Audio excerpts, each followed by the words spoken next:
Hi ನಮಸ್ತೆ ಎಲ್ಲರಿಗೂ Kannada study YouTube channel ಸ್ವಾಗತ. ಸೊ ಇಂದಿನ ಸೆಷನಲ್ಲಿ ನಾವೇ ನೋಡೋಣ ಅಂತ ಹೇಳಿದ್ರೆ ಹೊಸ ಥಂಬ್ನೇಲ್ನೊಂದಿಗೆ ಹೊಸ ತಿಂಗಳ ಪ್ರಚಲಿತ ಘಟನೆಗಳನ್ನು ಈ ಒಂದು ಸೆಷನಲ್ಲಿ ನಾವು ಡಿಸ್ಕಷನ್ನ ಮಾಡೋಣ ಸರಿನಾ. ಸೊ ಮೀನ್ಸ್ ಹೇಳೋದಾದ್ರೆ ಏಪ್ರಿಲ್ 1ರ ಪ್ರಚಲಿತ ಘಟನೆಗಳಲ್ಲಿ ಕಂಡುಬರ್ತಕ್ಕಂಥ ಟಾಪ್ 35 ಕರೆಂಟ್ ಅಫೇರ್ಸ್ ಪ್ರಶ್ನೆಗಳನ್ನು ಈ ಒಂದು ಸೆಷನಲ್ಲಿ ನಾವು ಡಿಸ್ಕಷನ್ನ ಮಾಡೋಣ ಸರಿನಾ.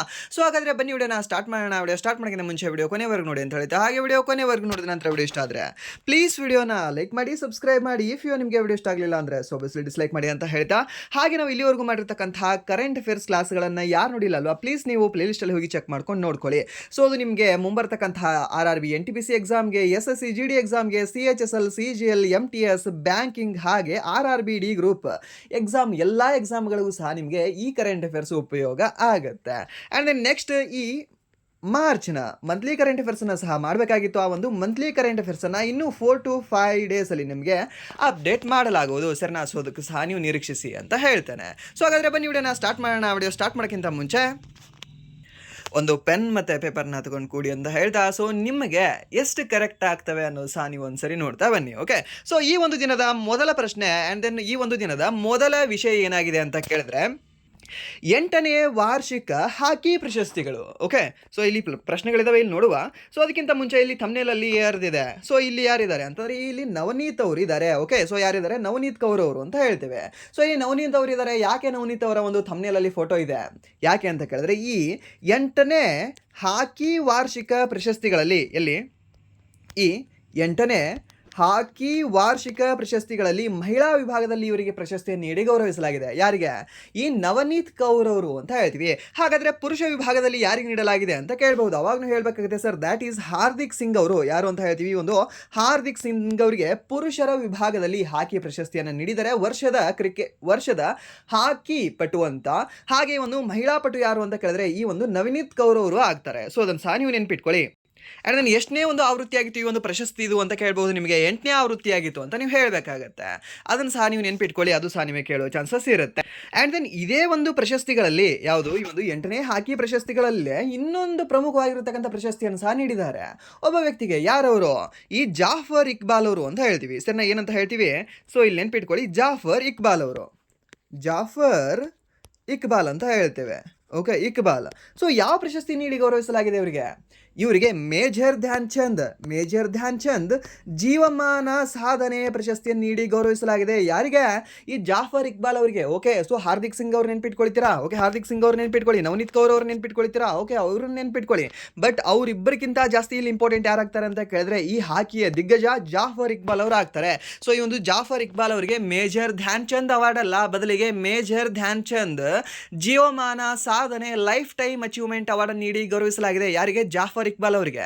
ನೆನ್ಪಿಟ್ಕೊಳ್ಳಿ, ಫಿಕ್ಸ್ ನಿಮಗೆ ಈ ಮುಂಬರ್ತಕ್ಕಂಥ RRB NTPC and then next RRBD group ಹಾಗೆ ಈ SSC ಮತ್ತು ಈ RRB ALP ಎಕ್ಸಾಮ್ಗಳಲ್ಲಿ ಇವನ್ ಈ GDಯಲ್ಲಿ ಫಿಕ್ಸ್ ಕೇಳ್ತಕ್ಕಂಥ ಕ್ವಶನ್ ನಿಮಗೆ ಮೇಜರ್ ಧ್ಯಾನ್ ಚಂದ್ ಅವಾರ್ಡ್ ಮೇಲೆ. ಸೊ ಈ ಒಂದು major Dhyan Chand award last year 4 ಜನ ಕೊಟ್ಟಿದ್ರು ಅಲ್ವಾ. ಸೊ ಯಾರ್ಯಾರು ಅಂತ ನಿಮ್ಗೆ ಗೊತ್ತಿದೆ. ಯಾರ್ಯಾರು, ಗುಕೇಶ್ ಅವರು, ಮನು ಭಾಕರ್ ಅವರು, ಪ್ರವೀಣ್ ಅವರು, ಮತ್ತು ಇನ್ನೊಬ್ಬ ಹಾಕಿ ಪಟು ಒಬ್ಬರಿಗೆ ನೀಡಿದ್ರು. ಓಕೆ, ಸೊ ಟೋಟಲಿ 4 ಜನಕ್ಕೆ ನೀಡಿದ್ರು. ಯಾವುದು, Major Dhyan Chand award. But ನಾನಿವಾಗ ಜಾಫರ್ ಇಕ್ಬಾಲ್ ಅವ್ರ ಬಗ್ಗೆ ಹೇಳ್ತಾ ಇರೋದು Major Dhyan Chand lifetime achievement award ಇದು. ಓಕೆ, ಸೊ ಅದು ಜಸ್ಟ್ ಮೇಜರ್ ಧ್ಯಾನ್ ಚಂದ್ ಖೇಲ್ ರತ್ನ ಪ್ರಶಸ್ತಿ. ಯಾವುದು ಮೇಜರ್ ಧ್ಯಾನ್ ಚಂದ್ ಖೇಲ್ ರತ್ನ ಪ್ರಶಸ್ತಿ ಕೊಟ್ಟಿದ್ದು 4 ಜನಕ್ಕೆ ಹೋದ ವರ್ಷ. ಬಟ್ ಈ ವರ್ಷ ಕೊಟ್ಟಿರೋದು ಯಾರಿಗೆ, ಈ ಒಂದು ಹಾಕಿ ಪಟು ಆಗಿರ್ತಕ್ಕಂಥ ಜಾಫರ್ ಇಕ್ಬಾಲ್ ಅವರಿಗೆ. ನೆನ್ಪಿಟ್ಕೊಳ್ಳಿ, ಇದನ್ನ ಕೇಳ್ತಾನೆ. This is the fixed question. Okay, and next ಪ್ರಶ್ನೆ ಏನಿದೆ, ಭಾರತದ ಶೀತಲ್ ದೇವಿ ಅವರನ್ನು 2025ನೇ ಸಾಲಿನ ಅತ್ಯುತ್ತಮ ಪ್ಯಾರಾ ಕ್ರೀಡಾಪಟು ಎಂದು ಯಾವ ಕ್ರೀಡೆಯಲ್ಲಿ ಆಯ್ಕೆ ಮಾಡಲಾಗಿದೆ ಅಂತ ಕೊಟ್ಟಿದ್ದಾನೆ ಸರಿನಾ. ಸೊ ಯಾವ ಒಂದು ಕ್ರೀಡೆಯಲ್ಲಿ, ಪ್ಯಾರಾ ಬ್ಯಾಡ್ಮಿಂಟನ್, ಪ್ಯಾರಾ ತೀರಂದಾಜಿ ಅಂತ ಕೊಟ್ಟಿದ್ದಾನೆ, and then para shooting, and then para athletics ಅಂತ ಕೊಟ್ಟಿದ್ದಾರೆ. ಸೊ ಇದಕ್ಕೆ ಸರಿಯಾದ ಉತ್ತರ ಯಾವುದಾಗುತ್ತೆ ಅಂದರೆ ಈ ಒಂದು ಆರ್ಚರಿ ಅಂತ ಹೇಳ್ತೀವಿ ಸರಿನಾ. ಯಾವುದಂತ ಹೇಳ್ತೀವಿ, ಈ ಆರ್ಚರಿಗೆ ಬಿಲ್ಲುಗಾರಿಕೆಗೆ ಇವರು ಸಂಬಂಧಪಟ್ಟಿದ್ದಾರೆ ಸರಿನಾ. ಯಾರು, ಈ 19 ವಯಸ್ಸಿನ ಜಮ್ಮು ಕಾಶ್ಮೀರದ ಬೆಡಗಿಯಾಗಿರ್ತಕ್ಕಂತಹ ಶೀತಲ್ ದೇವಿಯವರು. ಓಕೆ, ಸೊ ಇವರು 2025ನೇ ಸಾಲಿನ ಪ್ಯಾರಾ ಕ್ರೀಡಾಪಟು ಎಂದು ಇವರಿಗೆ ಆಯ್ಕೆ ಮಾಡಲಾಗಿದೆ ಸರ್. ಸೊ ಯಾರಂತ ಹೇಳ್ತೀವಿ, ಶೀತಲ್ ದೇವಿ ಅಂತ ಹೇಳ್ತೀವಿ. ಸೊ ಇವರು ಯಾವ ರಾಜ್ಯದವರಿದ್ದಾರೆ, ಸೊ ಇವರು ಜಮ್ಮು ಕಾಶ್ಮೀರ ರಾಜ್ಯದವರಿದ್ದಾರೆ. ಓಕೆ, ಸೊ ಇವ್ರನ್ನ ಸಹ ನೀವು ನೆನ್ಪಿಟ್ಕೊಳ್ಳಿ. ಸೊ ರಾಜ್ಯ ಕೇಳ್ತಾನೆ, ಆ್ಯಂಡ್ ನೆಕ್ಸ್ಟ್ ಇವರು ವಯಸ್ಸನ್ನು ಕೇಳೋ ಚಾನ್ಸಸ್ ಸಹ ಇರುತ್ತೆ. ಸೊ ಇದನ್ನು ಸಹ ನೀವು ನೆನ್ಪಿಟ್ಕೊಳ್ಳಿ. ಆ್ಯಂಡ್ ದೆನ್ ರೀಸೆಂಟಾಗಿ ಆಗಿರ್ತಕ್ಕಂಥ ಈ ಸೌತ್ ಕೊರಿಯಾದಲ್ಲಿ ಒಂದು ಮ್ಯಾಚ್ ಆಗುತ್ತೆ. ಯಾವುದಾಗುತ್ತೆ, world para archery world para archery championship ಅಂತ ಹೇಳ್ತೀವಿ. ಈ ವರ್ಲ್ಡ್ ಪ್ಯಾರಾ ಆರ್ಚರಿ ಚಾಂಪಿಯನ್ಶಿಪ್ಪಲ್ಲೂ ಸಹ ಇವರು ಇಂಡಿವಿಜುವಲ್ ಲೆವೆಲಲ್ಲಿ ಗೋಲ್ಡ್ ಮೆಡಲನ್ನು ಪಡೆದಿರ್ತಕ್ಕಂತಹ ಮಹಿಳೆಯಾಗಿದ್ದಾರೆ. ಯಾರು ಅಂತ ಕೇಳಿದ್ರೆ ಶೀತಲ್ ದೇವಿ ಅವರು ಅಂತ ಹೇಳ್ತೀವಿ. ಸೊ ಎಲ್ಲಿ ನಡೆದಿತ್ತಿದು? ಇದು ಈ ಒಂದು ಗ್ವಾನ್ಝು ಅಂತ ಹೇಳ್ತೀವಿ. ಗ್ವಾನ್ಝು ಎಲ್ಲಿ ಕಂಡುಬರುತ್ತೆ? ಸೌತ್ ಕೊರಿಯಾದಲ್ಲಿ ಕಂಡುಬರುತ್ತೆ. ಹಾಗಾದರೆ ಯಾವ ಒಂದು ಚಾಂಪಿಯನ್ಶಿಪ್ ನಡೆದಿತ್ತು? World para archery championship. ಅದರಲ್ಲಿ ಚಿನ್ನದ ಪದಕವನ್ನು ಪಡೆದಿರ್ತಕ್ಕಂಥ ಮೊದಲ ಮಹಿಳೆ ಯಾರು ಅಂತ ಕೇಳಿದ್ರೆ ನಮ್ಮ ಭಾರತದ್ದು ಇದೇ ಒಂದು ಶೀತಲ್ ದೇವಿ ಅವರು ಅಂತ ಹೇಳ್ತೀವಿ. ನೆನಪಿಟ್ಕೊಳ್ಳಿ, ಇದು ಸಹ ನಿಮಗೆ ಇಂಪಾರ್ಟೆಂಟ್ ಆಗುತ್ತೆ. ಅಂಡ್ ನೆಕ್ಸ್ಟ್ ಎರಡನೇ ಪ್ರಶ್ನೆ, ಬಾಂಗ್ಲಾದೇಶ ಸರ್ಕಾರವು ಇತ್ತೀಚೆಗೆ ಯಾವ ಕ್ರಿಕೆಟ್ ಲೀಗ್ನ ಪ್ರಸಾರದ ಮೇಲಿನ ನಿಷೇಧವನ್ನು ತೆಗೆದುಹಾಕಿದೆ ಅಂತ? IPL ಮೇಲೆ ಅವರು ನಿಷೇಧ ಹಾಕಿದ್ರು. ಯಾಕೆ? ಅವರ ಪ್ಲೇಯರ್ಗಳನ್ನು ನಾವು ತೆಗೆದುಕೊಂಡಿಲ್ಲ ಅಂತ. ಆ್ಯಂಡ್ ನೆಕ್ಸ್ಟ್ ತೆಗೆದುಕೊಂಡಿರ್ತಕ್ಕಂಥ ಪ್ಲೇಯರ್ಗಳನ್ನು ಮತ್ತೆ ರಿಟರ್ನ್ ಕ್ಯಾನ್ಸಲ್ ಮಾಡಿರೋ ಕಾರಣದಿಂದಾಗಿ. ಬಟ್ ಇವಾಗ ಏನು ಮಾಡಿದ್ದಾರೆ ಅಂತಂದರೆ ಹೊಸ ಸರ್ಕಾರ ಬಂದಿದೆ. ಸೊ ಹೊಸ ಸರ್ಕಾರ ಬಂದಿರೋ ಕಾರಣದಿಂದ ಈ ಒಂದು IPL ಮೇಲೆ ಇರತಕ್ಕಂಥ ಬ್ಯಾನನ್ನು ಅವರು ತೆಗೆದು ಹಾಕಿದ್ದಾರೆ. ಹಾಗಾದರೆ ಹೊಸ ಸರ್ಕಾರದ ಮುಖ್ಯಸ್ಥ ಯಾರು? PM ಯಾರು ಅಂತ ಕೇಳ್ಬೋದು. ನಿಮಗೆ ಯಾವಾಗಲೂ ಹೇಳಬೇಕಿತ್ತು ಸರ್, ದ್ಯಾಟ್ ಈಸ್ ಯಾರು? TR ಅಂದರೆ ಏನು ಸರ್? ತಾರಿಕ್ ರೆಹಮಾನ್ ಅಂತ ಹೇಳ್ತೀವಿ. ಸರ್ನ ಯಾರಂತ ಹೇಳ್ತೀವಿ? ಒಂದು ತಾರಿಕ್ ರೆಹಮಾನ್ ಅಂತ ಹೇಳ್ತೀವಿ. ಸೊ ಇದನ್ನು ಸಹ ನೀವು ನೆನ್ಪಿಟ್ಕೊಳ್ಳಿ. ಆ್ಯಂಡ್ ನೆಕ್ಸ್ಟ್ ಪ್ರಶ್ನೆ, ಮಿಯಾಮಿ ಓಪನ್ 2026 ಮಹಿಳೆಯರ ಸಿಂಗಲ್ಸ್ ಪ್ರಶಸ್ತಿಯನ್ನು ಗೆದ್ದವರು ಯಾರು ಅಂತ ಕೇಳಿದಾನೆ. ಯಾವ ಲೀಗ್ ಸರ್ ಇದು? ಮಿಯಾಮಿ. ಹಾಗಾದರೆ ಈ ಒಂದು ಮಿಯಾಮಿ ಲೀಗ್ನ ವುಮೆನ್ಸ್ನ ಪದಕವನ್ನು ಗೆದ್ದಿರ್ತಕ್ಕಂತಹ ಮಹಿಳೆ ಯಾರು ಅಂತ ಸರ್? ಸೊ ಈ ಒಂದು ವುಮೆನ್ ಸಿಂಗಲ್ಸ್ ಅಂತ ಹೇಳ್ತೀವಿ. ಸೊ ಯಾರು ಗೆದ್ದಿದ್ದಾರೆ ಸರ್ ಇವರು? ಈಗ ಸ್ವೇಟಿಕ್ ಅವರು, ಕೋಕೋ ಗೌಫ್ ಅವರು, ಅರೆನಾ ಸಬಲಿಂಕಾ ಅವರು, ಎಲೆನಾ ರೈಬಿಕಿನಾ ಅಂತ ಕೊಟ್ಟಿದ್ದಾರೆ. ಸೊ ಯಾರಾಗ್ತಾರೆ ಇದಕ್ಕೆ ಸರ್? ಯಾರು ಅಂತಂದರೆ ದ್ಯಾಟ್ ಈಸ್ ಈ ಬೆಲಾರಸ್ನ ತಾರೆಯಾಗಿರ್ತಕ್ಕಂತಹ ಬೆಲಾರಸ್ನ ಅರೆನಾ ಸಬಲಿಂಕಾ ಅಂತ ಹೇಳ್ತೀವಿ. ಸರ್ ಯಾರು? ಒಂದು ಅರೆನಾ ಸಬಲಿಂಕಾ ಅವರು ಮಿಯಾಮಿ ಓಪನ್ 2026 ಮಹಿಳೆಯರ ಸಿಂಗಲ್ಸ್ ಪ್ರಶಸ್ತಿಯನ್ನು ಗೆದ್ದಿದ್ದಾರೆ. ಸರ್ ಹಾಗಾದರೆ ಪುರುಷರಲ್ಲಿ ಯಾರು ಗೆದ್ದಿದ್ದಾರೆ? ಜಸ್ಟ್ ಮಹಿಳೆಯರೇ ಹೇಳಿದ್ರೆ ಹೇಗೆ? ಪುರುಷರದ್ದು ಸ್ವಲ್ಪ ಹೇಳಿಲ್ಲ. ಯಾರು ಅಂದರೆ sir that is Jannik Sinner ಅವರು ಅಂತ ಹೇಳ್ತೀವಿ. ಸೊ ಇದನ್ನು ಸಹ ನೀವು ನೆನ್ಪಿಟ್ಕೊಳ್ಳಿ. ಪುರುಷರಲ್ಲಿ ಜಾನಿಕ್ ಸಿನ್ನರ್, ಮಹಿಳೆಯರಲ್ಲಿ ಅರೆನಾ ಸಬಲಿಂಕಾ. ಹಾಗೆ ಅಲ್ಲಿ ಹಾಕಿಯಲ್ಲಿ ಪುರುಷರಲ್ಲಿ ಹಾರ್ದಿಕ್ ಸಿಂಗ್, ಹಾಗೆ ಮಹಿಳೆಯರಲ್ಲಿ ಯಾರು? ನವನೀತ್ ಕೌರ್ ಅವರು ಅಂತ ಹೇಳ್ತೇವೆ. ಸೊ ಅದನ್ನು ಸಹ ನೀವು ನೆನ್ಪಿಟ್ಕೊಳ್ಳಿ.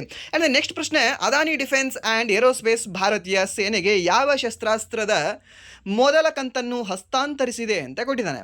ಶಕ್ತಿ assault rifle, Prahar light machine gun, Vajra sniper rifle and then Arjun machine pistol ಅಂತ ಕೊಟ್ಟಿದ್ದಾರೆ. ಸೊ ಇದಕ್ಕೆ ಸರಿಯಾದ ಉತ್ತರ ಯಾವುದಾಗುತ್ತೆ?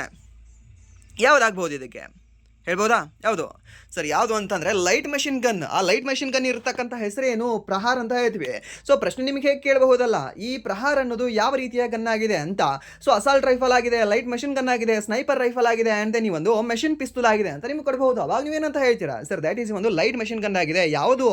ಪ್ರಹಾರ್ ಅಂತ ಹೇಳ್ತೀವಿ. ಪ್ರಹಾರ್ ಅನ್ನೋದು ಏನಾಗಿದೆ? ಫಸ್ಟ್ ಆಫ್ ಆಲ್ ಅದೊಂದು ಗನ್ ಆಗಿದೆ ಅಂತ ನೆನ್ಪಿಟ್ಕೊಳ್ಳಿ. ಮಿಸೈಲ್ ಅಲ್ಲ, ಗನ್ ಆಗಿದೆ. ಓಕೆ, ಶೂಟ್ ಮಾಡುತ್ತದೆ ಡನ್ ಅಂತ. ಆ್ಯಂಡ್ ದೆನ್ ನೆಕ್ಸ್ಟ್ ಪ್ರಶ್ನೆ, ಈ 5ನೇ ಪ್ರಶ್ನೆ, ಭಾರತದ ಮೊದಲ ಹೈಡ್ರೋಜನ್ ಚಾಲಿತ ರೈಲಿನ ಪ್ರಯೋಗವು ಯಾವ ಮಾರ್ಗದಲ್ಲಿ ಯಶಸ್ವಿಯಾಗಿ ಪೂರ್ಣವಾಗಿತ್ತು ಅಂತ. ಸೊ ಇಲ್ಲಿಂದ ಸರಿ ಒಂದು ಸೋನೆಪತ್ ಟು ಜಿಂದ್ ಅಂತ ಹೇಳ್ತೀವಿ, ಜಿಂದ್ ಟು ಸೋನೆಪತ್ ಅಂತ ಹೇಳ್ತೀವಿ. ಸೊ ಎರಡು ಹೇಳಿದ್ರು ಸಹ ಅದೇ. ಸೊ ಆಪ್ಷನ್ ಬಿ ಅಂತ ಇದಕ್ಕೆ ಸರಿಯಾದ ಅಂತ ಹೇಳ್ತೇವೆ. ಸೊ ಇದನ್ನು ನೆನ್ಪಿಟ್ಕೊಳ್ಳಿ. ಎಲ್ಲಿ ಕಂಡುಬರುತ್ತೆ? ಇದು ಹರಿಯಾಣದಲ್ಲಿ ಕಂಡುಬರುತ್ತೆ. ಯಾವುದು? ಈ ಒಂದು ಜಿಂದ್ ಮತ್ತು ಸೋನೆಪತ್ ಅನ್ನುವ ಸಿಟಿಗಳು. ಆ್ಯಂಡ್ ನೆಕ್ಸ್ಟ್ ಪ್ರಶ್ನೆ, ಸುನಿಲ್ ನರೈನ್ ಅವರು IPL ಇತಿಹಾಸದಲ್ಲೇ ವಿದೇಶಿ ಆಟಗಾರನಾಗಿ ಅತಿ ಹೆಚ್ಚು ಪಂದ್ಯಗಳನ್ನು ಆಡಿದ ದಾಖಲೆಯನ್ನು ಸ್ಥಾಪಿಸಿದರು. ಅವರು ಯಾವ ದೇಶವನ್ನು ಪ್ರತಿನಿಧಿಸುತ್ತಾರೆ ಅಂತ? Sunil Narine, happy face. Okay, so happy face ಅನ್ನೋದಕ್ಕಿಂತ ಯಾವುದಕ್ಕೂ ಸಹ ಟೆನ್ಷನ್ ತಗೊಳ್ಳೋದಿಲ್ಲ. ಅವರು ಜಸ್ಟ್ ಕೂಲ್ ಆ್ಯಂಡ್ ಕಾಮ್ ಆಗಿರ್ತಾರೆ. MS ಧೋನಿ ನಾವು ಕೂಲ್ ಕ್ಯಾಪ್ಟನ್ ಅಂತ ಹೇಳ್ತೀವಿ. ಆ್ಯಂಡ್ ದೆನ್ ಕೂಲ್ ಬಾಲರ್ ಅಂತ ಏನಾದರೂ ನಾವು ಹೇಳಬೇಕು ಅಂತಂದರೆ ದ್ಯಾಟ್ ಈಸ್ ಸುನಿಲ್ ನರೈನ್ ಅಂತ ಹೇಳ್ತೀವಿ. ಇವನ್ MS ಧೋನಿ ಅವರು ಕೋಪ ಮಾಡ್ಕೊಳ್ಬಹುದು, ಬಟ್ ಸುನಿಲ್ ನರೈನ್ ಅವರು ಇಲ್ಲಿವರೆಗೂ ಕೋಪ ಮಾಡ್ಕೊಂಡಿರೋದೇ ನೋಡಿಲ್ಲ. ಇವನ್ ಆ್ಯಸ್ ಅ ಬೌಲರ್ ಆಗಿ ಅವರು ಲಾಸ್ಟ್ ಬಿಫೋರ್ ಇಯರ್ ಸೆಂಚುರಿ ಸಹ ಬಾರಿಸ್ತಾರೆ. ಅವಾಗ ಫಸ್ಟ್ ಟೈಮ್ ಅವ್ರು ನಕ್ಕಿದ್ದಾರೆ ಇನ್ನು IPL ಇತಿಹಾಸದಲ್ಲೇ. ಓಕೆ, ಸೊ ಯಾರು ಅಂತ ಹೇಳ್ತೀವಿ? ಸುನಿಲ್ ನರೈನ್ ಅವರು ಅಂತ ಹೇಳ್ತೀವಿ. ಹಾಗಾದರೆ ಒಂದು ಸುನಿಲ್ ನರೈನ್ ಅವರು ಯಾವ ದೇಶದವರು ಸರ್? ದ್ಯಾಟ್ ಈಸ್ ಈ ಒಂದು ವೆಸ್ಟ್ ಇಂಡೀಸ್ಗೆ ಅವರು ಭಾಗವಹಿಸ್ತಾರೆ. ಸರ್ ವೆಸ್ಟ್ ಇಂಡೀಸ್ ತಂಡಕ್ಕೆ ಅವರು ಆಟ ಆಡ್ತಾರೆ. ಯಾರು? ಈ ಒಂದು ಸುನಿಲ್ ನರೈನ್ ಅವರು ಅಂತ ಹೇಳ್ತೀವಿ. ನೆನ್ಪಿಟ್ಕೊಳ್ಳಿ, ಈ ಒಂದು ಕೆರೆಬಿಯನ್ ದ್ವೀಪದಲ್ಲಿ ಕಂಡುಬರ್ತಕ್ಕಂಥ ರಾಷ್ಟ್ರಗಳು ಎಲ್ಲ ಸೇರಿ ಒಂದು ತಂಡವನ್ನು ಮಾಡ್ಕೊಂಡಿದ್ದಾವೆ. ಆ ತಂಡವನ್ನು ನಾವೇನಂತ ಹೇಳ್ತೀವಿ? ವೆಸ್ಟ್ ಇಂಡೀಸ್ ಅಂತ ಹೇಳ್ತೀವಿ. ವೆಸ್ಟ್ ಇಂಡೀಸ್ ಅನ್ನೋದು ಒಂದು ದೇಶದ ಹೆಸರಲ್ಲ, ನೆನ್ಪಿಟ್ಕೊಳ್ಳಿ. ಇದು ಫಸ್ಟ್ ಥಿಂಗ್ ಏನು ಅಂದರೆ, ವೆಸ್ಟ್ ಇಂಡೀಸ್ ಅನ್ನೋದು ಒಂದು ದೇಶದ ಹೆಸರಲ್ಲ, ಅದು ಒಂದು ತಂಡ. ಓಕೆ, ಒಂದು ಕೆರೆಬಿಯನ್ ರಾಷ್ಟ್ರಗಳ ಒಂದು ತಂಡ ಅದು. ಓಕೆ, ಕ್ರಿಕೆಟ್ ಆಡೋಕ್ಕೆ ಎಲ್ಲರೂ ಸಹ ಕೂಡ್ಕೊಂಡು ಒಂದು ತಂಡವನ್ನು ಮಾಡ್ಕೊಂಡಿದ್ದಾರೆ. ಓಕೆ, ಸೊ ಇದು ಸಹ ನಿಮ್ಗೆ ಗೊತ್ತಿರಲಿ. ಶ್ರೀಲಂಕಾ ಅನ್ನೋದು ಒಂದು ದೇಶ ಇದೆ, ದಕ್ಷಿಣ ಆಫ್ರಿಕಾ ಅನ್ನೋದು ಒಂದು ದೇಶ ಇದೆ, ಆ್ಯಂಡ್ ಆಸ್ಟ್ರೇಲಿಯಾ ಅನ್ನೋದು ಒಂದು ದೇಶ ಇದೆ. ಬಟ್ ವೆಸ್ಟ್ ಇಂಡೀಸ್ ಅನ್ನೋದು ಒಂದು ದೇಶವನ್ನು ಪ್ರತಿನಿಧಿಸಲ್ಲ. ಸೊ ಬದಲಾಗಿ ಹಲವಾರು ಈ ಕೆರೆಬಿಯನ್ ರಾಷ್ಟ್ರಗಳ ಆಟಗಾರರನ್ನ ಇದು ಪ್ರತಿನಿಧಿಸ್ತದೆ. ಓಕೆ, ಸೊ ಇದನ್ನು ಸಹ ನೀವು ನೆನ್ಪಿಟ್ಕೊಳ್ಳಿ. ಈ ಒಂದು ಸುನಿಲ್ ನರೈನ್ ಅವರು ಯಾವ ದೇಶದವರು? ವೆಸ್ಟ್ ಇಂಡೀಸ್ ಅವರು. ಕ್ರಿಸ್ ಗೇಲ್ ಅವರು ಯಾವ ದೇಶಕ್ಕೆ ಸಂಬಂಧಪಟ್ಟಿದ್ದಾರೆ? ವೆಸ್ಟ್ ಇಂಡೀಸ್ಗೆ. ಆ್ಯಂಡ್ ದೆನ್ ನೆಕ್ಸ್ಟ್ ರೀಸೆಂಟಾಗಿ ಈ ರಸೇಲ್ ಅವರು ರಸಲ್ದ ಮಸಲ್ ಅಂತ ಹೇಳ್ತೀವಲ್ವಾ. ಸೊ ಆ ಒಂದು ಮಸಲ್ ರಸಲ್ ಆಗಿರ್ತಕ್ಕಂಥ ರಸಲ್ ಅವರು ಸಹ ಇದೇ ಒಂದು ವೆಸ್ಟ್ ಇಂಡೀಸ್ ತಂಡದ ಆಟಗಾರರು. ಆ್ಯಂಡ್ ದೆನ್ ನಮ್ಮ RCB ಇರ್ತಕ್ಕಂಥ ಶೆಫರ್ಡ್ ಇದೇ ಒಂದು ವೆಸ್ಟ್ ಇಂಡೀಸ್ ತಂಡದ ಆಟಗಾರರು. And then next Jason Holder ಅವರು ಇದೇ ಒಂದು ವೆಸ್ಟ್ ಇಂಡೀಸ್ ತಂಡದ ಆಟಗಾರರು. ಓಕೆ, ಅದು ಸಹ ನಿಮ್ಗೆ ಗೊತ್ತಿರಲಿ. ಆ್ಯಂಡ್ ದೆನ್ ನೆಕ್ಸ್ಟ್ ಪ್ರಶ್ನೆ, ಪ್ರಧಾನಮಂತ್ರಿ ನರೇಂದ್ರ ಮೋದಿ ಅವರು ನೋಯ್ಡಾ ಅಂತಾರಾಷ್ಟ್ರೀಯ ವಿಮಾನ ನಿಲ್ದಾಣದ ಮೊದಲ ಹಂತವನ್ನು ಎಲ್ಲಿ ಉದ್ಘಾಟಿಸಿದರು ಅಂತ. ಸರಿನಾ, ಎಲ್ಲಿ ಉದ್ಘಾಟನೆ ಮಾಡಿದ್ದಾರೆ ಅಂತಂದರೆ ಸರ್ ದ್ಯಾಟ್ ಈಸ್ ಒಂದು ಝೇವರ್ ಅಂತ ಹೇಳ್ತೀವಿ. ಝೇವರ್ ಎಲ್ಲಿ ಕಂಡುಬರುತ್ತೆ? ಈ ಝೇವರ್ ಕಂಡುಬರೋದು UPಯಲ್ಲಿ ಕಂಡುಬರುತ್ತೆ. ಸರಿನಾ, ಈ ಒಂದು UPಯ ನೋಯ್ಡಾ ಅಂತ ಹೇಳ್ತೀವಿ. ಸೊ ಆ ಒಂದು ನೋಯ್ಡಾ ಅಂತಾರಾಷ್ಟ್ರೀಯ ವಿಮಾನ ನಿಲ್ದಾಣವನ್ನು ಉದ್ಘಾಟನೆ ಮಾಡಿದ್ದಾರೆ. ಸರ್ ನೋಯ್ಡಾನ ಅಂತ ಹೇಳ್ತೀವಿ ಅಲ್ಲ. ಸೊ ಈ ಒಂದು ನೋಯ್ಡಾನೇ ಒಂದು ಸಿಟಿ ಅಲ್ವಾ? ಸೊ ನೋಯ್ಡಾ ಅನ್ನೋ ಸಿಟಿ ಬದಲಾಗಿ ಝೇವರ್ ಅಂತ ಯಾಕೆ ಮೆನ್ಷನ್ ಮಾಡಿದ್ದಾರೆ ಅಂತ. ನೋಯ್ಡಾ ಅನ್ನೋದು ಸಿಟಿ ಅಲ್ಲ. ಓಕೆ, ಸೊ ಅದು ಹಾಗೆ ಬಂದ್ಬಿಟ್ಟಿದೆ. NOIDA ಅದ್ರ ಫುಲ್ ಫಾರ್ಮ್. ಸೊ ಇದ್ರ ಫುಲ್ ಫಾರ್ಮ್ ಏನಂತ ಹೇಳ್ಬೋದಾ? NOIDA ಅದು. ಓಕೆ, ಸೊ ಇದು ಫುಲ್ ಫಾರ್ಮ್ ಇದೆ, ಅದು ಲೈಕ್ ಗಿಫ್ಟ್ ಸಿಟಿ ಇದೆ ಅಲ್ವಾ. ಓಕೆ, ಸೊ ಆ ರೀತಿ. ಸೊ ಇದು ಸಹ ಒಂದು ಇಂಡಸ್ಟ್ರಿಯಲ್ ಏರಿಯಾ, ಅದು ನೋಯ್ಡಾ ಅನ್ನೋದು. ಆ ಒಂದು ಇಂಡಸ್ಟ್ರಿಯಲ್ ಏರಿಯಾ ಯಾವ ಒಂದು ಜಿಲ್ಲೆಯಲ್ಲಿ ಕಂಡುಬರುತ್ತೆ ಅಂದರೆ ಈ ಒಂದು ಝೇವರಲ್ಲಿ ಕಂಡುಬರುತ್ತೆ. ಓಕೆ, ಈ ಒಂದು ಝೇವರ್ ಅನ್ನೋ ಸಿಟಿಯಲ್ಲಿ ಕಂಡುಬರುತ್ತೆ. ಸೊ ಆ ಕಾರಣಕ್ಕಾಗಿ ನಾವು ಜಾಸ್ತಿ ಝೇವರ್ ಅನ್ನೋದು ಜಾಸ್ತಿ ಫೇಮಸ್ ಇಲ್ಲ, ನೋಯ್ಡಾ ಅನ್ನೋದು ಫೇಮಸ್ ಇದೆ. ನಾವು ನೋಯ್ಡಾ ಅಂತಲೇ ಹೇಳ್ತೀವಿ. ನೋಯ್ಡಾ ಅನ್ನೋದು ಒಂದು ಸಿಟಿಯ ಹೆಸರಲ್ಲ. ಓಕೆ, ಇದು ನಿಮ್ಗೆ ಗೊತ್ತಿರಲಿ. ಸೊ ಇದಕ್ಕೆ ಸರಿಯಾದ ಉತ್ತರ ಯಾವುದಾಗುತ್ತೆ ಅಂದರೆ ಆಪ್ಷನ್ ಡಿ ಆಗುತ್ತೆ. ಆ್ಯಂಡ್ ನೆಕ್ಸ್ಟ್ ಪ್ರಶ್ನೆ, ಇಂಡೋನೇಷ್ಯಾದಲ್ಲಿ ಯಾವ ವಯಸ್ಸಿಗಿಂತ ಕಡಿಮೆ ವಯಸ್ಸಿನ ಮಕ್ಕಳಿಗೆ ಸಾಮಾಜಿಕ ಮಾಧ್ಯಮವನ್ನು ನಿಷೇಧಿಸಲಾಗಿದೆ ಅಂತ. ಸೊ ಎಷ್ಟು ವರ್ಷದ ಮಕ್ಕಳಿಗೆ ಸಾಮಾಜಿಕ ಮಾಧ್ಯಮವನ್ನು ನಿಷೇಧಿಸಲಾಗಿದೆ? 16 ವರ್ಷಕ್ಕಿಂತ ಕಡಿಮೆ ಇರೋದು. ಬಟ್ ಅವ್ರ ತಂದೆ ತಾಯಿಗೆ 16 ವರ್ಷಕ್ಕಿಂತ ಜಾಸ್ತಿ ಆಗಿರುತ್ತಲ್ಲ, ಅವ್ರ ತಂದೆ ತಾಯಿ ಮೊಬೈಲೇ ಯೂಸ್ ಮಾಡೋದಲ್ಲ ಆಲ್ಮೋಸ್ಟ್ ಎಲ್ಲರೂ ಸಹ.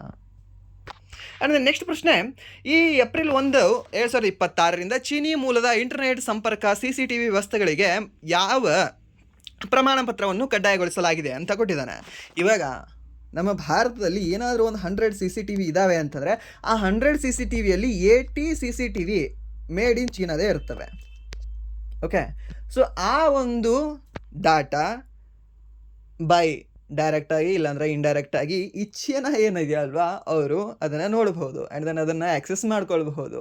ಸೊ ಆ ರೀತಿ ಇರ್ತಕ್ಕಂಥ 80 ಅಥವಾ ಆ ಎಷ್ಟು ನಂಬರ್ ಬೇಕಾದಿರಲಿ, 100 ಬೇಕಾದಿರಲಿ ಅದು. ಸೊ ಆ ಎಲ್ಲ CCTVಗಳಿಗೆ ಒಂದು ಪ್ರಮಾಣ ಪತ್ರವನ್ನು ಕಡ್ಡಾಯಗೊಳಿಸಿದ್ದಾರೆ. ಸೊ ಯಾವ ಒಂದು ಪ್ರಮಾಣ ಪತ್ರ ಅಂತ ಅದು ಈ ಒಂದು ISO ಪ್ರಮಾಣ ಪತ್ರ, ಈ ಒಂದು STQC ಪ್ರಮಾಣ ಪತ್ರ ಆ್ಯಂಡ್ ನೆಕ್ಸ್ಟ್ ಈ ಒಂದು ITO ಪ್ರಮಾಣ ಪತ್ರ ಆ್ಯಂಡ್ ಈ ಒಂದು ಟ್ರೈ ಪ್ರಮಾಣ ಪತ್ರ ಅಂತ ಕೊಟ್ಟಿದ್ದಾನೆ. ಯಾವ ಪ್ರಮಾಣ ಪತ್ರ ಆಗ್ಬೋದು ಹೇಳ್ಬೋದಾ? ಯಾವುದಾಗ್ಬೋದು? ಸುಮ್ಮನೆ ಗೆಸ್ ಮಾಡಿ ನೋಡುವ. ಕರೆಕ್ಟ್ ಆಯ್ತಾ ನಿಮ್ಗೆ ಗೆಸ್ಸಿಂಗ್? ಯಾವ ಪ್ರಮಾಣ ಪತ್ರ ಅಂದರೆ ಸರ್ ದ್ಯಾಟ್ ಈಸ್ ಈ ಒಂದು STQC ಪ್ರಮಾಣ ಪತ್ರ. STQC ಫ್ರಾಮ್ BIS ಅಂತ ಹೇಳ್ತೀವಿ. ಸರಿನಾ? ಸೊ ಇದು ನೆನ್ಪಿಟ್ಕೊಳ್ಳಿ. ಈ ಒಂದು STQC ಪ್ರಮಾಣ ಪತ್ರವನ್ನು ಕಡ್ಡಾಯಗೊಳಿಸಲಾಗಿದೆ ಯಾವ ಸರ್ಕಾರ? ನಮ್ಮ ಭಾರತ ಸರ್ಕಾರ ಅಂತ ಹೇಳ್ತೀವಿ. ಆ್ಯಂಡ್ ನಿಮಗೆ ಇನ್ನೊಂದು ಐ ಥಿಂಕ್ ಗೊತ್ತಿರುತ್ತೆ ಅನಿಸುತ್ತೆ, ಈ ಇರಾನ್ ಮೇಲೆ ದಾಳಿ ಆಗುತ್ತೆ. ಯಾರು ದಾಳಿ ಮಾಡ್ತಾರೆ? ಇಸ್ರೇಲ್ ಆ್ಯಂಡ್ ಅಮೇರಿಕ ದಾಳಿ ಮಾಡ್ತದೆ. ಸರಿನಾ? ಸೊ ದಾಳಿ ಮಾಡಿ ಫಸ್ಟ್ ಡೇನೆ ಫೆಬ್ರವರಿ 28, 2026 ಈ ಆಯತುಲ್ಲಾ ಖಮೇನಿ ಅವರನ್ನು, ಯಾರು? ಮುಸ್ತಫಾ ಖಮೇನಿ ಅವರ ತಂದೆಯಾಗಿರ್ತಕ್ಕಂಥ Ayatollah Khamenei, the ex supreme leader of Iran. So ಇವರನ್ನು ಕೊಲ್ತದೆ. ಹೇಗೆ ಕೊಂದರು? ಆ್ಯಂಡ್ ದೆನ್ ಇದರ ಜೊತೆಗೆ ಈ ಇರಾನ್ನ ಟಾಪ್ ಆಫೀಸರ್ಗಳನ್ನು, ಓಕೆ, ಟಾಪ್ ಅಫಿಷಿಯಲ್ಸ್ಗಳನ್ನು ಸಹ ಕೊಲ್ತದೆ. ಹೇಗೆ ಕೊಂದರು ಅವರು? ಏನು ಪ್ಲ್ಯಾನ್ ಮಾಡಿರಬಹುದು? ಏನು ಡೈರೆಕ್ಟಾಗಿ ಅವರಿಗೆ ಆ್ಯಕ್ಸೆಸ್ ಇತ್ತಾ? ಹೌದು, ಆ್ಯಕ್ಸೆಸ್ ಇತ್ತು. ಹೇಗೆ ಅಂತಂದರೆ ಕಳೆದ 3-4 ವರ್ಷಗಳಿಂದ ಈ ಇರಾನ್ನ ಸಂಪೂರ್ಣ CCTV ಏನಿದಾವಲ್ಲ, ಈ CCTVಯನ್ನು ಮಾನಿಟರ್ನ ಮಾಡ್ತಾಯಿದ್ರು. ಯಾರು? ಈ ಒಂದು ಇಸ್ರೇಲ್ ಅವರು. ಓಕೆ, ಸೊ ಆ ಕಾರಣಕ್ಕಾಗಿ ಅವರ ವಲನಗಳು ಆ್ಯಂಡ್ ದೆನ್ ಅವರ ಒಂದು ಡೈಲಿ ರೂಟೀನ್ ಏನಾಗಿತ್ತು ಎಲ್ಲವನ್ನು ಸಹ ಹರಿದು ಕುಡಿದ್ಬಿಟ್ಟಿದ್ರು ಯಾರು? ಇಸ್ರೇಲ್ ಅವರು. ಸೊ ಆ ಕಾರಣಕ್ಕಾಗಿ ಕರೆಕ್ಟ್ ಟೈಮ್ ನೋಡಿಕೊಂಡು ಅವ್ರು ಕೊಂದ್ಬಿಟ್ರು. ಸೊ ಇದೇ ಒಂದು ಇನ್ಸಿಡೆಂಟ್ ನಮ್ಮ ಭಾರತದಲ್ಲಿ ಆಗಬಾರ್ದು ಅನ್ನೋ ಕಾರಣಕ್ಕಾಗಿ ಇದನ್ನು ಮಾಡ್ತಾ ಇದ್ದಾರೆ. ಬಟ್ ಇದು ಆಟಕ್ಕುಂಟು ಲೆಕ್ಕಕ್ಕಿಲ್ಲ ಅನ್ನೋ ಥರ ಇದು ಆದರೆ ಸೊ ಇದು ಆಗಲ್ಲ. ಸೊ ಎನಿ ಟೈಮ್ ಬೇಕಾದರೂ ಈ ಚೀನಾದವ್ರು ಏನಿದಾರಲ್ವ ನಮ್ಮ ಇಂಡಿಯಾನ ಅವರು ಆ್ಯಕ್ಸೆಸ್ ಮಾಡ್ಕೊಳ್ಬಹುದು. ಯಾಕಂದರೆ ಅಷ್ಟು ಇಂಡಿಯಾಗೆ ಇಂಪೋರ್ಟ್ ಆಗ್ತವೆ ಅವರ ಮಟೀರಿಯಲ್ಗಳು. ಲೈಕ್ ಗ್ಯಾಜೆಟ್ಸ್ಗಳಾಗಿರಲಿ, ಎಲೆಕ್ಟ್ರಾನಿಕ್ಸ್ ಗ್ಯಾಜೆಟ್ಸ್ಗಳಾಗಿರಲಿ, ಇಲ್ಲ ಅಂತಂದರೆ ಬೇರೆ ಗ್ಯಾಜೆಟ್ಸ್ಗಳಾಗಿರಲಿ. ಸೊ ಆಲ್ಮೋಸ್ಟ್ ನಾವು ಇಂಪೋರ್ಟ್ನ ಮಾಡ್ಕೊಳ್ತೀವಿ. ಸೊ ಇವಾಗ ನೀವು ಕ್ಲಾಸ್ ಕೇಳ್ತಾ ಇರ್ತಕ್ಕಂತಹ ಮೊಬೈಲ್ ಸಹ ಮೇಡ್ ಇನ್ ಚೀನಾನೇ ಇರುತ್ತೆ. ಸರಿಲ್ಲ ಸರ್, ಮೇಡ್ ಇನ್ ಇಂಡಿಯಾ ಇದೆ. ಹೌದು, ಅದು ಮೇಡ್ ಇನ್ ಇಂಡಿಯಾ ಇದೆ. ಹೇಗೆ? ಇಲ್ಲಿ ಜಸ್ಟ್ ಅಸೆಂಬಲ್ ಆಗಿದೆ ಸರ್ ಅದು. ಓಕೆ, ಅದರ ಸಂಪೂರ್ಣ ಪಾರ್ಟ್ಗಳು ರೆಡಿ ಆಗಿರ್ತಕ್ಕಂಥದ್ದು ಇದೇ ಒಂದು ಚೀನಲ್ಲಿ. ಜಸ್ಟ್ ಆ ಪಾರ್ಟ್ಗಳಿಗೆ ಜಾಸ್ತಿ ಟ್ಯಾಕ್ಸನ್ನು ಹಾಕ್ತಾರೆ ಕಂಪ್ಲೀಟ್ ಮೊಬೈಲ್ ಬಂತು ಅಂದರೆ ಅಂತ. ಸೊ ಅವ್ರೇನು ಮಾಡ್ತಾರೆ? ಸೊ ಇಲ್ಲಿ ಒಂದು ಕಂಪ್ನಿನ ಓಪನ್ ಮಾಡ್ತಾರೆ, ಅಲ್ಲಿ ಜಸ್ಟ್ ಅಸೆಂಬಲ್ ಫ್ಯಾಕ್ಟ್ರಿಯನ್ನು ರೆಡಿ ಮಾಡ್ಕೊಳ್ತಾರೆ. ಓಕೆ, ಸೊ ಬೆಂಗಳೂರಲ್ಲಿ ಇದೆಯಲ್ಲ ಐಫೋನ್ ಫ್ಯಾಕ್ಟ್ರಿ, ಐಫೋನ್ ಫ್ಯಾಕ್ಟ್ರಿಯಲ್ಲಿ ಏನು ಐಫೋನ್ ರೆಡಿ ಆಗ್ತದಾ? ರೆಡಿ ಆಗಲ್ಲ, ಅಸೆಂಬಲ್ ಆಗುತ್ತೆ. ಸೊ ಅದರಲ್ಲಿರ್ತಕ್ಕಂಥ ಕಂಪ್ಲೀಟ್ ಮಟೀರಿಯಲ್ಸಲ್ಲಿಂದ ಬರುತ್ತೆ, ಚೀನಾದಿಂದನೇ ಬರುತ್ತೆ. ಸೊ ಆ ಒಂದು ಚೀನಾ ಮಟೀರಿಯಲ್ಗಳು ಸೊ ಇವಾಗ ಬೇಕು ಅಂದರೆ ಅವ್ರು ಆಕ್ಸೆಸ್ ಮಾಡಬೇಕು ಅಂದರೆ ನಿಮ್ಮ ಮುಖ ಅವ್ರ ಹತ್ರ ಅವರ ಒಂದು ಲ್ಯಾಪ್ಟಾಪಲ್ಲಿ ಕಾಣುತ್ತೆ. ಸೊ ಅದಕ್ಕಾಗಿ ಸೊ ಇದನ್ನೆಲ್ಲ ತರ್ತಾ ಇದ್ದಾರೆ. ಸೊ ಇದನ್ನು ಸಹ ನೀವು ನೆನ್ಪಿಟ್ಕೊಳ್ಳಿ. ಅಂದರೆ ನೆಕ್ಸ್ಟ್ ಪ್ರಶ್ನೆ, ವಿರಾಟ್ ಕೊಹ್ಲಿ ಅವರು IPL ಇತಿಹಾಸದ ರನ್ ಚೇಸ್ಗಳಲ್ಲಿ 4000 ರನ್ಗಳನ್ನು ಗಳಿಸಿದ ಮೊದಲ ಬ್ಯಾಟ್ಸ್ಮನ್ ಎನಿಸಿಕೊಂಡು ಹೊಸ ದಾಖಲೆಯನ್ನು ಬರೆದಿದ್ದಾರೆ. ಸೊ ಅವರು ಯಾವ ತಂಡವನ್ನು ಪ್ರತಿನಿಧಿಸ್ತಾರೆ? ಸೊ ಇದು ಚಿಕ್ಕ ಹುಡುಗರು ಸಹ ಹೇಳ್ತಾರೆ, ಯಾರು ರಾಯಲ್ ಚಾಲೆಂಜರ್ಸ್ ಬೆಂಗಳೂರು ಅಂತ ಹೇಳ್ತೀವಿ. ಸೊ ಇವರು ಚೇಸ್ಗಳಲ್ಲಿ 4000 ರನ್ಗಳನ್ನು ಗಳಿಸಿರ್ತಕ್ಕಂಥ ಮೊದಲ ಬ್ಯಾಟ್ಸ್ಮನ್. ಹೌದು. ಅದನ್ನು ಇನ್ನೂ ಒಂದು ಐ ಥಿಂಕ್ ಒಂದು 4-5 ಮ್ಯಾಚ್ ಆದ ನಂತರ ನಿಮ್ಗೆ ಗೊತ್ತಾಗುತ್ತೆ.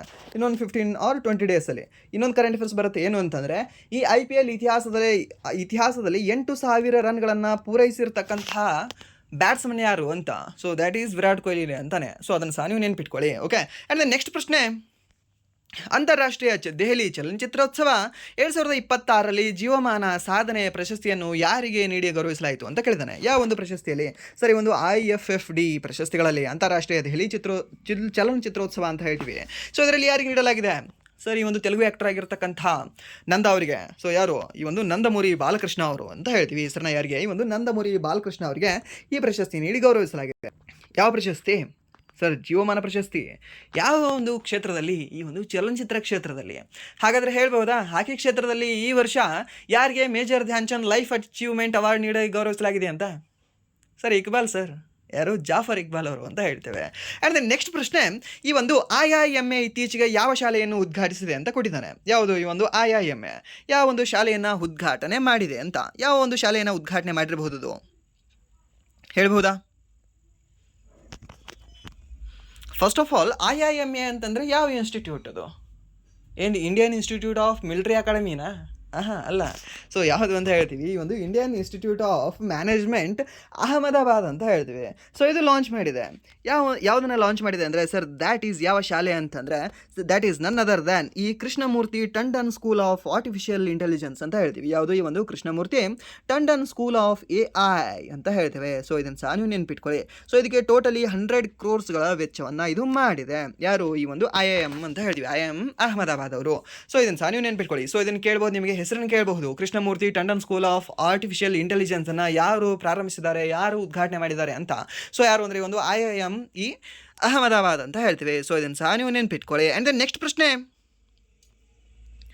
ಏನಿದೆ? ನೆಕ್ಸ್ಟ್ ಪ್ರಶ್ನೆ, ರಿಯೋ ಒಲಿಂಪಿಕ್ಸ್ ಚಾಂಪಿಯನ್ ಕರೋಲಿನಾ ಮಾರಿನ್ ಅವರು ಯಾವ ಕ್ರೀಡೆಯಿಂದ ನಿವೃತ್ತಿ ಘೋಷಿಸಿದ್ದಾರೆ ಅಂತ ಕೇಳಿದ್ದಾನೆ. ಸರಿನಾ? ಈ ಒಂದು ರಿಯೋ ಒಲಿಂಪಿಕ್ ಯಾವ ನಡೆದಿತ್ತು ಸರ್? ಇದು 2016ರಲ್ಲಿ ನಡೆದಿತ್ತು.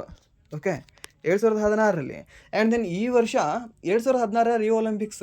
ಐ ಥಿಂಕ್ ನೀವು ಅವಾಗ ನ್ಯೂಸ್ ಪೇಪರ್ ಓದ್ತಿದ್ರೋ ಇಲ್ಲ ಗೊತ್ತಿಲ್ಲ ನನಗೆ. ಅವಾಗ ಜಾಸ್ತಿ ಏನು ಅಂತಂದರೆ ಇಬ್ಬರ ಫೋಟೋನ ಡೈಲಿ ನೋಡ್ತಿದ್ವಿ ಅನಿಸುತ್ತೆ. ಯಾರ್ಯಾರು ಇವರು? ಇಬ್ಬರೇ ಆ ಒಂದು ವರ್ಷ ಈ ವೈಯಕ್ತಿಕ ವಿಭಾಗದಲ್ಲಿ ಪದಕಗಳನ್ನು ತಂದವರು, ಕಂಚಿನ ಪದಕ ತಂದಿದ್ದರು. ಓಕೆ. ಸೊ ಯಾರು ಅಂತಂದರೆ ದ್ಯಾಟ್ ಈಸ್ ಒಂದು PV ಸಿಂಧು ಅವರು. ಓಕೆ. ಆ್ಯಂಡ್ ದೆನ್ ಇನ್ನೊಂದು ಈ ಸಾಕ್ಷಿ ಮಲಿಕ್ ಅವರು. ಓಕೆ.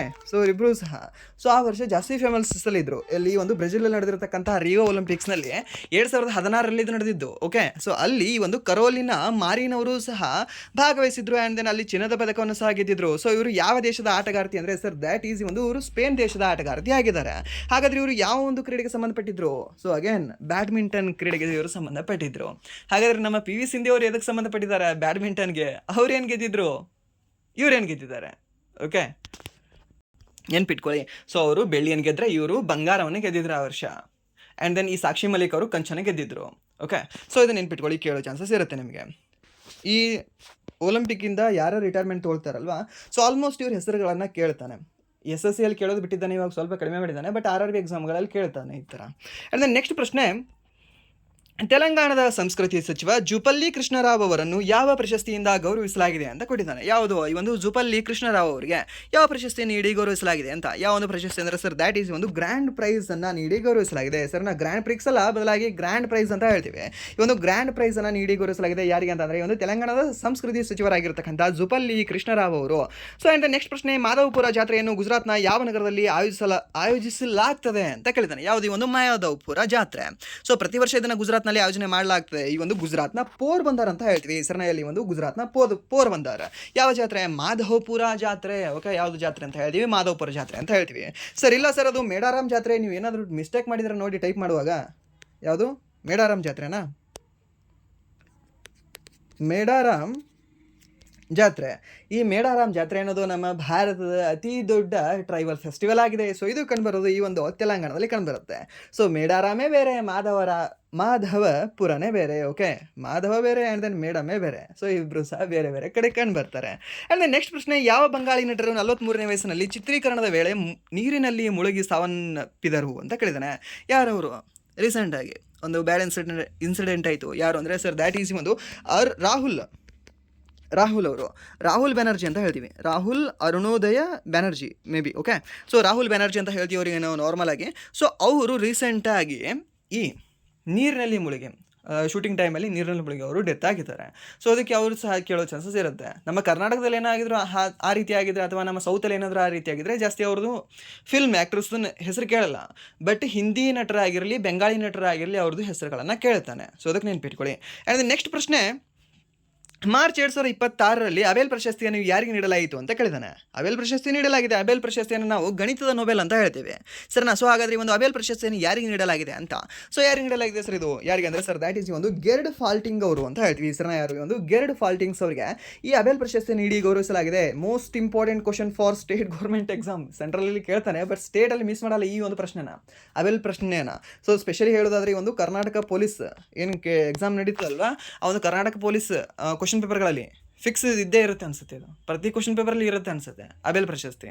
ಸೊ ಅದಕ್ಕೆ ನೆನ್ಪಿಟ್ಕೊಳ್ಳಿ. ಆ್ಯಂಡ್ ದೆನ್ ನೆಕ್ಸ್ಟ್ ಪ್ರಶ್ನೆ, ಯಾರು ಅಂತಂದರೆ ಈ ಒಂದು ಗೆರ್ಡ್ ಫಾಲ್ಟಿಂಗ್ಸ್ ಅವರು. ನೆನ್ಪಿಟ್ಕೊಳ್ಳಿ, ಯಾರು ಅಂದರೆ ಈ ಒಂದು ಗೆರ್ಡ್ ಫಾಲ್ಟಿಂಗ್ಸ್ ಅವರು ಅಂತ ಹೇಳ್ತೀವಿ. ಯಾರು? ಈ ಒಂದು ಅಬೆಲ್ ಪ್ರಶಸ್ತಿನ ಪಡೆದಿರತಕ್ಕಂಥ ವ್ಯಕ್ತಿ 2026ರಲ್ಲಿ. ಆ್ಯಂಡ್ ನೆಕ್ಸ್ಟ್ ಪ್ರಶ್ನೆ, ಈ ಒಂದು ಮಾರ್ಚ್ 2025ರ ವೇಳೆಗೆ ತೈವಾನ್ ಖಗೋಳಶಾಸ್ತ್ರಜ್ಞರು ಶನಿಯ 11 ಹೊಸ ಚಂದ್ರರನ್ನು ಕಂಡುಹಿಡಿದ ನಂತರ ಶನಿಯ ಒಟ್ಟು ಉಪಗ್ರಹಗಳ ಸಂಖ್ಯೆ ಎಷ್ಟಾಗಿದೆ ಅಂತ. ಎಷ್ಟಾಗಿದೆ ಅಂದರೆ ಸರ್ 285 ಆಗಿದ್ದಾವೆ. ಆ್ಯಂಡ್ ನೆಕ್ಸ್ಟ್ ಪ್ರಶ್ನೆ, ಈ ಒಂದು ಅಗ್ನಿಕುಲ್ ಕಾಸ್ಮೋಸ್ ತನ್ನ ಸಂಪೂರ್ಣ 3D ಮುದ್ರಿತ ಬೂಸ್ಟರ್ ಎಂಜಿನ್ ಅಗ್ನಿತೆ ಯಶಸ್ವಿ ಪರೀಕ್ಷೆಯನ್ನು ಎಲ್ಲಿ ನಡೆಸಿತು ಅಂತ ಕೇಳಿದ್ದಾನೆ. ಎಲ್ಲಿ ನಡೆಸಿದೆ ಸರ್ ಇದು? ಅಗ್ನಿಕುಲ್ ಕಾಸ್ಮೋಸ್ ಅಂದರೆ ಅದು ಚೆನ್ನೈ ಅಂತ ಹೇಳ್ತೀವಿ. ಯಾವುದೋ? Option C, Chennai. ಅದೇ ನೆಕ್ಸ್ಟ್ ಪ್ರಶ್ನೆ, ಒಂದು ವಾಯುಬಾಣ ಯೋಜನೆಯನ್ನು ಯಾರು ಪ್ರಾರಂಭಿಸಿದ್ದಾರೆ ಅಂತ ಕೇಳಿದ್ದಾನೆ. ವಾಯುಬಾಣ ಅಂತ ಹೇಳ್ತೀವಿ. ವಾಯುಬಾಣ ಅನ್ನೋದಕ್ಕಿಂತ ವಾಯುಬಾಣ ಅನ್ನೋದು ಕರೆಕ್ಟ್ ಆಗುತ್ತೆ ಅಲ್ಲಿ. ಓಕೆ, ಇಂಗ್ಲೀಷಲ್ಲಿ ಬರೆದ್ರೆ ಅದು BAYU ಓಕೆ, BAN ಅಂತ ಹೇಳ್ತೀವಿ. ಸೊ ಈ ಒಂದು BAN ಬಾನ್ ಅಂತ ಹೇಳ್ತೀವಿ. ಒಂದು ವಾಯುಬಾನನ ಆರಂಭಿಸಿರ್ತಕ್ಕಂಥ ಒಂದು ಫೋರ್ಸ್ ಯಾವುದು ಅಂದರೆ ಸರ್ ನಮ್ಮ ಭಾರತೀಯ ವಾಯುಸೇನೆ. ಓಕೆ, ಇದನ್ನು ಸಹ ನೀವು ನೆನ್ಪಿಟ್ಕೊಳ್ಳಿ. ಸೊ ಏನಿದು ವಾಯುಬಾನಲ್ಲಿ? ಸೊ ಈ ಹೆಲಿಕಾಪ್ಟರ್ ಮೂಲಕ ಡ್ರೋನ್ಗಳನ್ನು ತೆಗೆದುಕೊಂಡು ಹೋಗಿ ಆ ಒಂದು ಹೆಲಿಕಾಪ್ಟರಿಂದ ಡ್ರೋನ್ಗಳನ್ನು ಕೆಳಗಡೆ ಬಿಡ್ತಿದ್ದಾರೆ. ಸೊ ಆ ಒಂದು ಪ್ರಯೋಗ ಮಾಡಿರ್ತಕ್ಕಂಥದ್ದು ನಮ್ಮ ವಾಯುಸೇನೆ. ಸೊ ಅದಕ್ಕೆ ಇದನ್ನು ಸಹ ನೀವು ನೆನ್ಪಿಟ್ಕೊಳ್ಳಿ. ಆ್ಯಂಡ್ ನೆಕ್ಸ್ಟ್ ಈ ಒಂದು ಲಾಸ್ಟ್ 10 ಕ್ವಶನ್ಗಳನ್ನು ಸ್ವಲ್ಪ ರ್ಯಾಪಿಡಾಗಿ ಹೋಗೋಣ ಅಂತ ಹೇಳ್ತಾ, ಸೊ ಬನ್ನಿ, ಏನಿದೆ ಕೊನೆ 10 ಪ್ರಶ್ನೆಗಳು.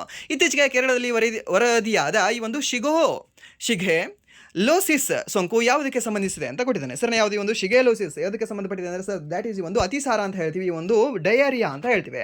ಅದು ನೆಕ್ಸ್ಟ್ ಒಂದು ಐತಿಹಾಸಿಕ ಟ್ರಾನ್ಸ್ ಓಷಿಯಾನಿಕ್ ಅಭಿಯಾನ ಲೋಕಯಾನ್ 26 ಇತ್ತೀಚೆಗೆ ಎಲ್ಲಿ ನಡೆಯಿತು ಅಂತ ಕೇಳಿದ್ದಾನೆ. ಈ ಒಂದು ಲೋಕಯಾನ್ 26 ನಡೆದಿರ್ತಕ್ಕಂಥದ್ದು ಯಾವ ದೇಶ ಅಂದರೆ ಸರ್ ದ್ಯಾಟ್ ಈಸ್ ಒಂದು ಫ್ರಾನ್ಸ್ ದೇಶ ಅಂತ ಹೇಳ್ತೀವಿ. ಆ್ಯಂಡ್ ನೆಕ್ಸ್ಟ್ 2 ವರ್ಷಕ್ಕಿಂತ ಕಡಿಮೆ ವಯಸ್ಸಿನ ಮಕ್ಕಳಿಗೆ ಸ್ಕ್ರೀನ್ ಬಳಸದಂತೆ ಇತ್ತೀಚೆಗೆ ಯಾವ ದೇಶ ಮಾರ್ಗಸೂಚಿ ಹೊರಡಿಸಿದೆ? 16 ವರ್ಷಕ್ಕಿಂತ ಕಡಿಮೆ ಮಕ್ಕಳಿಗೆಲ್ಲ, 2 ವರ್ಷಕ್ಕಿಂತ ಕಡಿಮೆ ಮಕ್ಕಳಿಗೆ ಯಾವ ದೇಶ ಅಂದರೆ ಸರ್ ದ್ಯಾಟ್ ಈಸ್ ಒಂದು ಯುನೈಟೆಡ್ ಕಿಂಗ್ಡಮ್ ಅಂತ ಹೇಳ್ತೀವಿ. ಆ್ಯಂಡ್ ನೆಕ್ಸ್ಟ್ ಪ್ರಶ್ನೆ, ವಿಶ್ವ ಶಾಂತಿಗೆ ನೀಡಿದ ಕೊಡುಗೆಗಾಗಿ ಗ್ರ್ಯಾಂಡ್ ಪ್ರೈಸ್ ಗೌರವಕ್ಕೆ ಪಾತ್ರರಾದ ಜುಪಲ್ಲಿ ಕೃಷ್ಣರಾವ್ ಅವರು ಯಾವ ರಾಜ್ಯದ ಸಚಿವರು ಅಂತ ಕೇಳಿದಾನೆ. ಅವರು ತೆಲಂಗಾಣ ರಾಜ್ಯದ ಸಂಸ್ಕೃತಿ ಸಚಿವರಾಗಿದ್ದಾರೆ. ಆ್ಯಂಡ್ ನೆಕ್ಸ್ಟ್ ಪ್ರಶ್ನೆ, ಒಂದು NCBC ಅಧ್ಯಕ್ಷರಾಗಿ ಇತ್ತೀಚೆಗೆ ನೇಮಕೊಂಡವರು ಯಾರು ಅಂದರೆ ಸರ್ ದ್ಯಾಟ್ ಈಸ್ ಒಂದು ಸಾಧ್ವಿ ನಿರಂಜನ್ ಜ್ಯೋತಿ ಅವರು. ಆ್ಯಂಡ್ ನೆಕ್ಸ್ಟ್ ಒಂದು ಅದಾನಿ ಪೋರ್ಟ್ಸ್ ಭಾರತದ ಮೊದಲ ಪೋರ್ಟ್ ಆಫ್ ರೆಫ್ಯೂಜಿ ಎಲ್ಲಿ ಸ್ಥಾಪಿಸಿದೆ ಅಂತ ಕೇಳಿದ್ದಾನೆ. ಸರಿನಾ? ಸೊ ಟೋಟಲಿ 2 ಸ್ಥಳಗಳಲ್ಲಿ ಸ್ಥಾಪಿಸಿದೆ. ಒಂದು ಈ ದೀಗಿ ಅಂತ ಹೇಳ್ತೀವಿ, ಅಂತ ಇನ್ನೊಂದು ಗೋಪಾಲ್ಪುರ ಅಂತ ಹೇಳ್ತೀವಿ. ಹಾಗಾದರೆ ದೀಗಿ ಎಲ್ಲಿ ಕಂಡು ಬರುತ್ತೆ, ಗೋಪಾಲ್ಪುರ ಎಲ್ಲಿ ಕಂಡು ಬರುತ್ತೆ? ಹೇಳ್ಬೋದಾ? ಕ್ವಶನ್ ತೊಗೊಳ್ತೀರಾ? ಬೇಡ, ನಾನು ಹೇಳ್ತೀನಿ ಕೇಳಿ. ಸೊ ಒಂದು ದೀಗಿ ಕಂಡುಬರೋದು ನಿಮಗೆ ಮಹಾರಾಷ್ಟ್ರದಲ್ಲಿ ಕಂಡುಬರ್ತಕ್ಕಂಥ ಒಂದು ಪೋರ್ಟ್ ಆಗಿದೆ, ಬಂದರಾಗಿದೆ. ಆ್ಯಂಡ್ ದೆನ್ ಗೋಪಾಲ್ಪುರ ಕಂಡುಬರೋದು ನಿಮಗೆ ಎಲ್ಲಿ ಅಂತಂದರೆ ಈ ಒಂದು ಈಸ್ಟ್ ಕೋಸ್ಟಲ್ಲಿ ಕಂಡುಬರ್ತಕ್ಕಂಥ ಒಡಿಶಾದಲ್ಲಿ ಕಂಡುಬರುತ್ತೆ. ಸೊ ಒಂದು ಈಸ್ಟ್ ಕೋಸ್ಟಲ್ ಇದೆ, ಇನ್ನೊಂದು ವೆಸ್ಟ್ ಕೋಸ್ಟಲ್ ಇದೆ. ಈಸ್ಟ್ ಕೋಸ್ಟಲ್ ಇಲ್ಲಿ ಆ್ಯಂಡ್ ದೆನ್ ವೆಸ್ಟ್ ಕೋಸ್ಟಲ್ ಇಲ್ಲಿ. ಸೊ ಇಲ್ಲಿರ್ತಕ್ಕಂಥದ್ದು ದೀಗಿ ಆ್ಯಂಡ್ ದೆನ್ ಇಲ್ಲಿರ್ತಕ್ಕಂಥದ್ದು ಗೋಪಾಲ್ಪುರ. ನೆನ್ಪಿಟ್ಕೊಳ್ಳಿ. ಸೊ ಯಾವುದಂದ್ರೆ ಗೋಪಾಲ್ಪುರ ಒಡಿಶಾದಲ್ಲಿ ಆ್ಯಂಡ್ ದೆನ್ ದೀಗಿ ಅನ್ನೋದು ಮಹಾರಾಷ್ಟ್ರದಲ್ಲಿ. ಇವೆರಡೂ ಸಹ ಭಾರತದ ಮೊದಲ ಪೋರ್ಟ್ ಆಫ್ ರೆಫ್ಯೂಜಿಗಳಾಗಿದ್ದಾವೆ. ಓಕೆ, ಸೊ ನೆನ್ಪಿಟ್ಕೊಳ್ಳಿ, this is the important question.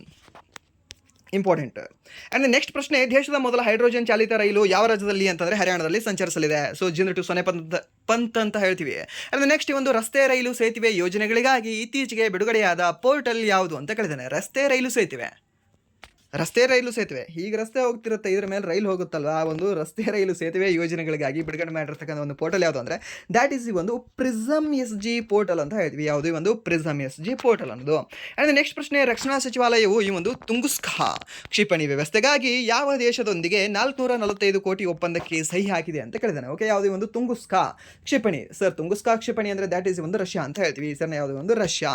ಇದನ್ನು ಕೇಳೋ ಚಾನ್ಸಸ್ ನಿಮಗಿರುತ್ತೆ ಎಲ್ಲಿ SSC ಎಕ್ಸಾಮ್ಗಳಲ್ಲಿ. ಸ್ವಲ್ಪ ರಷ್ಯಾದ ಮೇಲೆ ಫೋಕಸ್ ಮಾಡ್ತಾನೆ, ರಷ್ಯಾದ ಒಂದು ಈ ಮಿಲ್ಟ್ರಿ ಮೇಲೆ. ಸೊ ಅದಕ್ಕೆ ನೀವು ಕೇಳೋ ಚಾನ್ಸಸ್ ಇರುತ್ತೆ, ಸ್ವಲ್ಪ ನೋಡ್ಕೊಳ್ಳಿ. ಯಾವುದು ಅಂದರೆ ಒಂದು ತುಂಗುಸ್ಕಾ ಅಂತ ಹೇಳ್ತೀವಿ. ಯಾವುದು ತುಂಗುಸ್ಕಾ. ಸೊ ತುಂಗುಸ್ಕಾ ಅನ್ನೋದು ಏನಾಗಿದೆ, ಸೊ ಇದೊಂದು ಕ್ಷಿಪಣಿ ವ್ಯವಸ್ಥೆ ಆಗಿದೆ. ಸೊ ಯಾವ ದೇಶದ್ದಾಗಿದೆ, ಸೊ ಇದೊಂದು ರಷ್ಯಾ ದೇಶದ್ದಾಗಿದೆ. ಹಾಗಾದರೆ ಇದ್ರ ಜೊತೆಗೆ ಒಪ್ಪಂದ ಮಾಡಿಕೊಂಡಿರ್ತಕ್ಕಂಥ ದೇಶ ಯಾವುದು ಸರ್, ಯಾವುದು ಅಂದರೆ ನಮ್ಮ ಭಾರತ ಅಂತ ಹೇಳ್ತೀವಿ. ಅಂದರೆ ನೆಕ್ಸ್ಟ್ ಈ ಒಂದು ಕ್ಲಾಸಿನ ಕೊನೆಯ ಪ್ರಶ್ನೆ, IPL ಇತಿಹಾಸದಲ್ಲಿ ರನ್ ಚೇಸ್ ಮಾಡುವಾಗ 4000 ರನ್ ಗಳಿಸಿರ್ತಕ್ಕಂಥ ಮೊದಲ ಬ್ಯಾಟರ್ ಯಾರು ಅಂತ ಕೇಳಿದಾನೆ. ಸೊ ಯಾರು ಅಂದರೆ sir that is Virat Kohli ಅವರು ಅಂತ ಹೇಳ್ತೀವಿ. ಹಾಗಾದರೆ ನಿಮಗೆ ಒಂದು ಇಂದಿನ ಪ್ರಶ್ನೆ, IPL ಇತಿಹಾಸದಲ್ಲಿ ಅತಿ ಹೆಚ್ಚು ರನ್ ಮಾಡಿರ್ತಕ್ಕಂಥ ವ್ಯಕ್ತಿಯೂ ಸಹ ವಿರಾಟ್ ಕೊಹ್ಲಿ ಅವರು. ಹಾಗಾದರೆ ಪ್ರಶ್ನೆ ಏನು ಅಂತಂದರೆ ಮಿಸ್ಟರ್ IPL ಎಂದು ಮಿಸ್ಟರ್ IPL ಎಂದು ಯಾವ ವ್ಯಕ್ತಿಗೆ ನಾವು ಕರೆಯುತ್ತೇವೆ ಅಂತ. ಓಕೆ, ಮಿಸ್ಟರ್ ICC ಅಲ್ಲ, ಮಿಸ್ಟರ್ ICC ಯಾರು, ಶಿಖರ್ ಧವನ್ ಅವರು. ಹಾಗಾದರೆ ಮಿಸ್ಟರ್ IPL ಅಂತ ನಾವು ಯಾರನ್ನು ಕರಿತೀವಿ ಅಂತ ಹೇಳಿ. ಓಕೆ, ಸೊ ಇದನ್ನು ಕಮೆಂಟ್ ಮಾಡಿ ಅಂತ ಹೇಳ್ತಾ, ಸೊ ಆ್ಯಂಡ್ ದೆನ್ ಇಲ್ಲಿವರೆಗೂ ವಿಡಿಯೋ ನೋಡೋದಕ್ಕಾಗಿ ಫಸ್ಟ್ ಆಫ್ ಆಲ್ ಧನ್ಯವಾದಗಳು. ಆ್ಯಂಡ್ ದೆನ್ ಇಲ್ಲಿವರೆಗೂ ವಿಡಿಯೋ ನೋಡಿ ನಿಮ್ಗೆ ಏನಾದರೂ ವಿಡಿಯೋ ಇಷ್ಟ ಆಗಿದ್ರೆ ಪ್ಲೀಸ್ ವಿಡಿಯೋನ ಲೈಕ್ ಮಾಡಿ, ಸಬ್ಸ್ಕ್ರೈಬ್ ಮಾಡಿ. ಇಫ್ ನಿಮಗೆ ವಿಡಿಯೋ ಇಷ್ಟ ಆಗಲಿಲ್ಲ ಅಂದರೆ ಸೊ ಡಿಸ್ಲೈಕ್ ಮಾಡಿ ಅಂತ ಹೇಳ್ತಾ ವಿಡಿಯೋನ ಇಲ್ಲಿಗೆ ಎಂಡ್ ಮಾಡ್ತಿದ್ದೀನಿ. Once again thank you so much.